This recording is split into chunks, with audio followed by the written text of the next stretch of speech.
নমস্কার, আমার নাম মাননীয়া মণ্ডল। আমি আপনাদের কাছে কবিগুরু রবীন্দ্রনাথ ঠাকুরের লেখা কবিতা জন্মান্তর আবৃত্তি করে শোনাচ্ছি।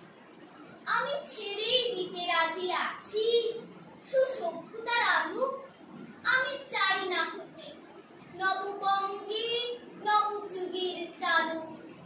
আমি নাই বা গেলাম বিলাত, নাই বা পেলাম রাজার খিলাত, যদি পর জন্মে পাইরে হতে ব্রজের রাখাল পালক, তবে নিবিয়ে দেব নিজের ঘরে সুসভ্যতার আলো।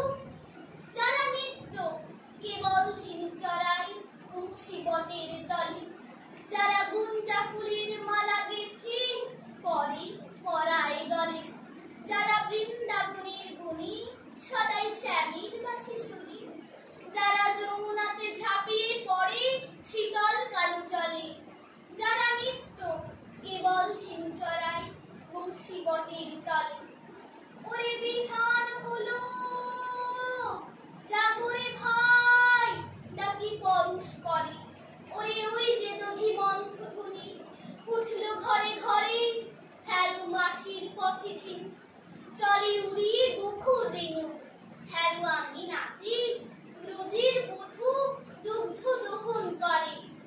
ওরে বিহান হলো জাগরে ভাই, ডাকি পরশ পরে, ওরে সামন মেঘের ছায়া পড়ে কালো তামাল মূলে, ওরে এপার ওপার আঁধার হলো কালিন্দির কুলে, হাটে গোপাঙ্গনা ডরে কাপে খিয়াত পরে, হ্যারো কুঞ্জ বনে নাচে ময়ূর কলাপ খানি তুলে, ওরে সাঙ্গন মেঘের ছায়া পড়ে কালো তামাল মূলে।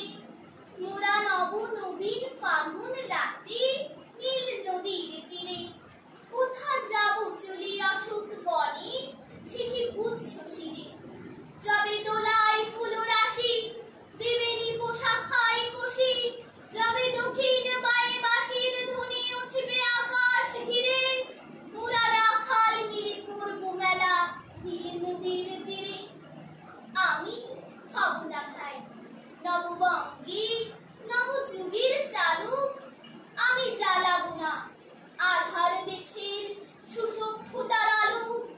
যদি ননি ছাড়ার গায়ে কোথাও অশোক দ্বীপের ছায়ে, আমি কোন জন্মে পারি হতে ব্রজের বুকু কালো, তবে চাই না হতে নববঙ্গে নবযুগের চালু।